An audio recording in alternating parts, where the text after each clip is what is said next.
So out here super early morning in South Wales, just across the border in the village of Tintern, with the plan to shoot with this camera for the very first time. This is a 4x5 pinhole camera that I just picked up a few weeks ago.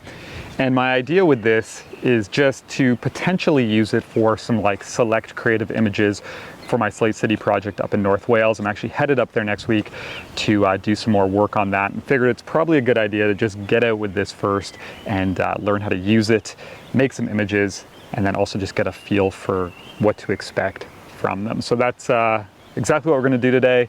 Gonna spend probably the morning in this area, head up to this location, just kind of across the road, expose some sheets of film, and then head back to the office, develop them, and take a look. Very curious, have zero experience with pinhole cameras and don't really know what to expect. Like I said, back out at Tintern today, and specifically have come up to this cool old abandoned church. I think this is called the Church of St. Mary's. I filmed out here and made some images for a 6x17 video last year. Really interesting spot, so this will work.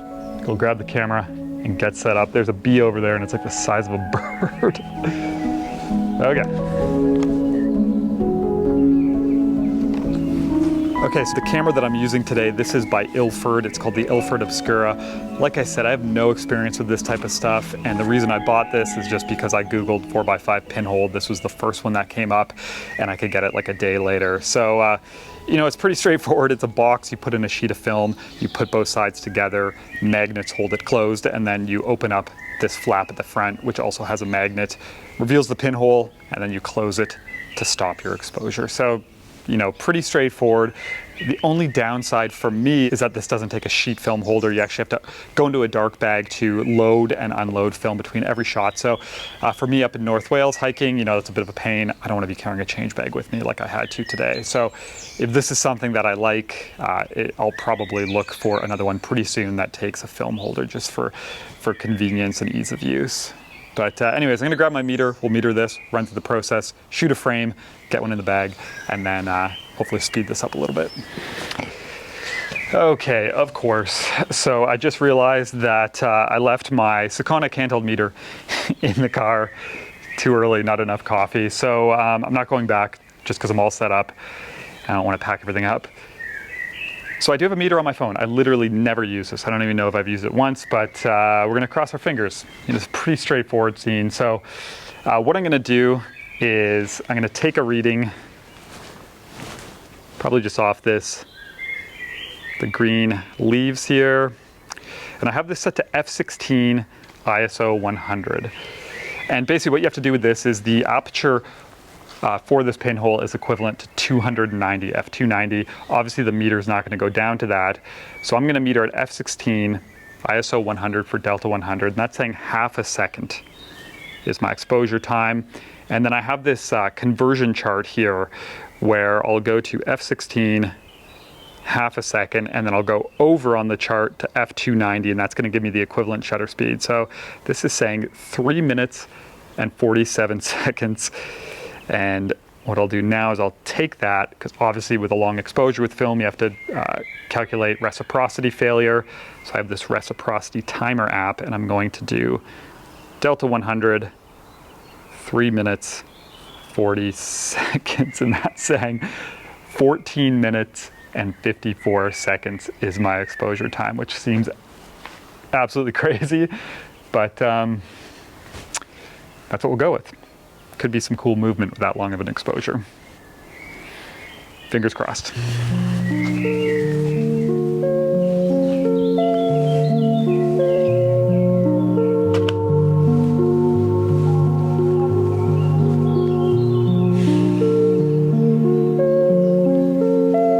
Just about done.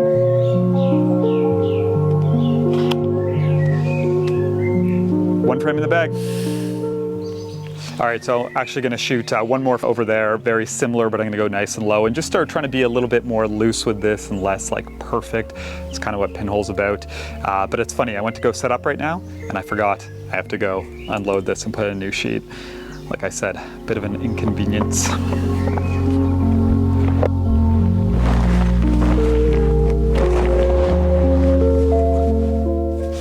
All right, so got another one framed up here, nice and low. Could be kind of cool, 15-minute exposure, lots of movement going on.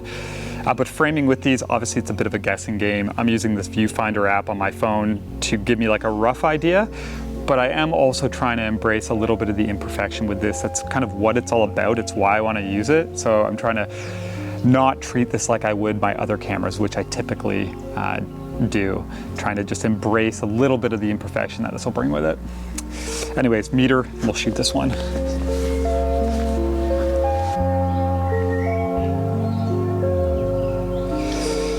Hasn't changed, surprise, surprise.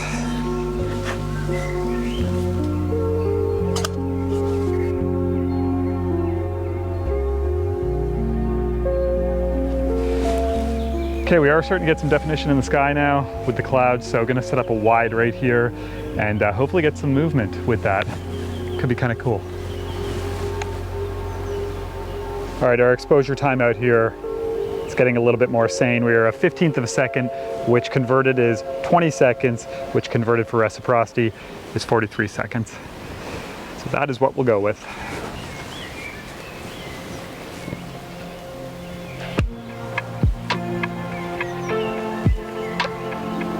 All right, one more. I think I'm just gonna keep this one really simple, nice and low, looking up at the church. Hope this sky gives us something interesting.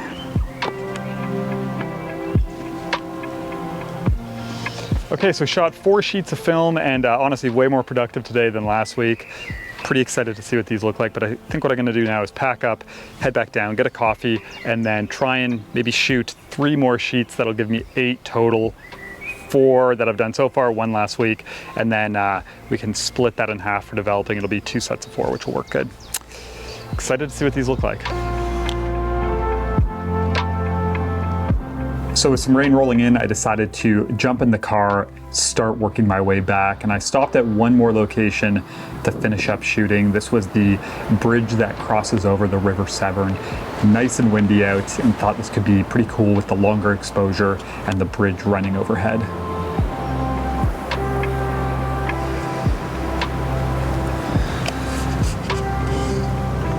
This one's pretty cool here. Gonna try and frame it up so I don't have any of this grass or anything in the foreground. Just the bridge and the water and the clouds. And the long exposure, that could be neat. But yeah, precise framing might be a tricky one.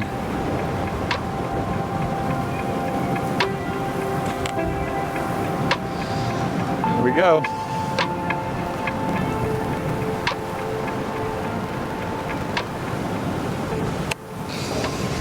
That's it. 6 sheets of film. Not a bad day. Time to get back to the office. So just have to take a quick break to talk about the sponsor of the video, which is Squarespace. So I've been using Squarespace for quite a while now, but I recently decided to do a complete website refresh. And I've always enjoyed the clean professional templates they offer, but this time I decided to use their recently launched custom builder called Blueprint. So Blueprint allows you to build your site from scratch, but it also provides you with layout options, color palettes, and font pairings. And then it gives you complete control over everything, allowing you to easily change things like gallery styles, image sizes, add thumbnails, drop in new content blocks, or add professional features like an online shop to sell your work. So check out squarespace.com today, sign up for a free trial, test it out, and when you're ready to launch, you can use my link below to save 10% off your first purchase of a website or a domain. All right, so back in the office, gonna develop some film. Today I'm using a developer that I almost never use. I only used this once when I first started developing at home years ago. This is Ilford 3. Typically I'm using Ilford DDX, which I'm a huge fan of, but I was out of it and I could get this last minute. So that's what we're gonna use today. And when it comes to developing sheet film at home, I've shared this process before on the channel. If you haven't seen those videos, I'm using a Jobo CPE and their 2520 tank with the 2509N insert. This is really nice. You can load up to 6 sheets. I typically do 4, so today we'll do 2 different sessions. And then if you're using a rotary processor like the CPE, it only requires 270 millichemical. I'll typically give it a little bit more than that, but pretty low volume considering how much film we're processing. So big fan of this. Gonna jump the dark bag though, unload this, shuffle some boxes around, and then we'll load up 4 sheets on here, get developing.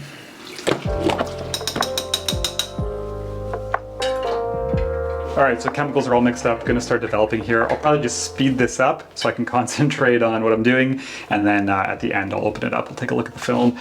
We're 4 minutes and 15 seconds is our dev time. That's Ilfosol 3, subtracting 15% off the recommended time just because we're using rotary processing. And then my chemicals are coming in around 21 degrees, so a little bit warmer than what it should be at. So typically 5 minutes would be the time. We're down to 4:15. But anyways, get started.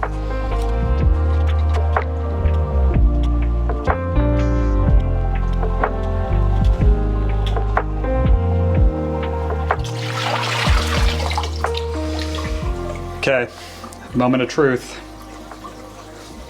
Let's see what we got. There's something there.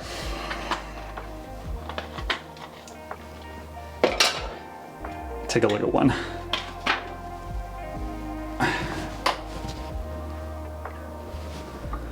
There's images. They're a little dense. Actually, they're not bad. Well, it worked. That is all that I care about. And it actually looks, this one specifically, the framing doesn't look that bad at all. So, cool. All right, success so far. Potential success. Think I'll hang these to dry, develop the next batch, save you from that, scan these and check them out.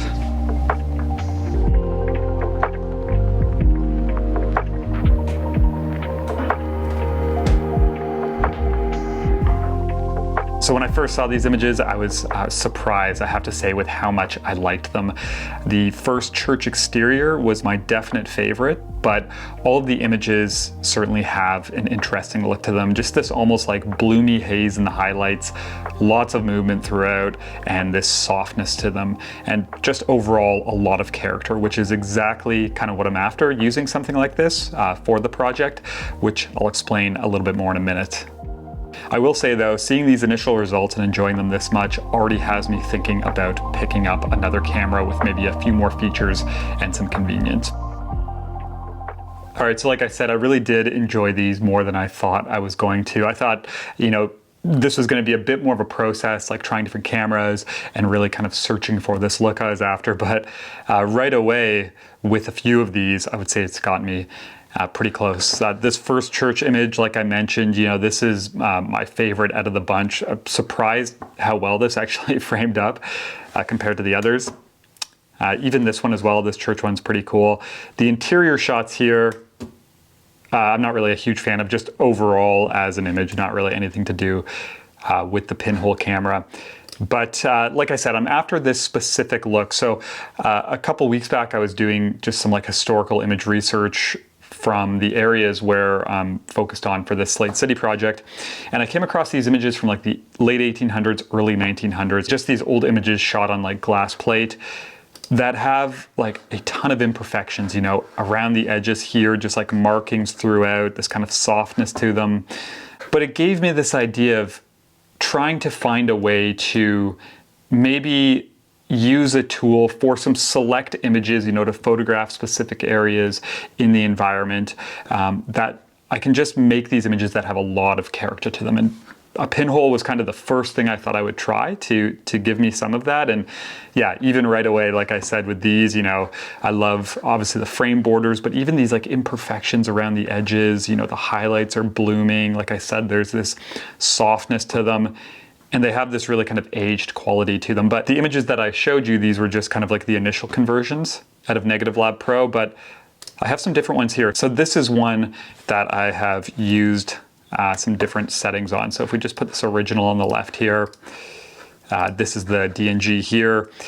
And if we go into Negative Lab Pro, so for their black and white stuff, they have all these different presets. And I went to this Selenium #3, which kind of tones it a little bit different compared to the first one, you know, pulls the highlights down, lifts the shadows.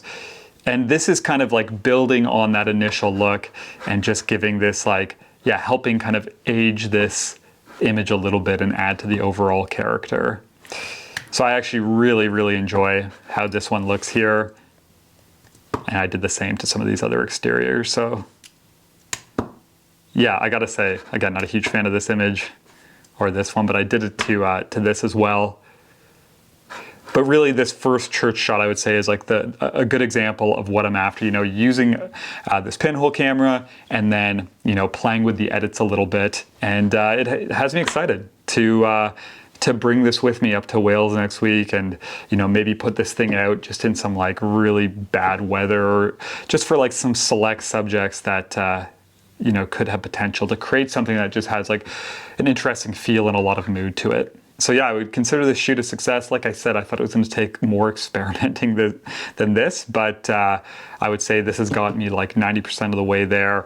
Probably what I'll do next, because I enjoyed this so much, is go and look for another camera. So look into something with a film holder. Don't want to carry a change bag with me, and maybe something that has like some sort of framing mask or just like a little bit more convenience and features to it. But again, not trying to, like, the last thing I want to do is try and recreate like the full 4x5 experience.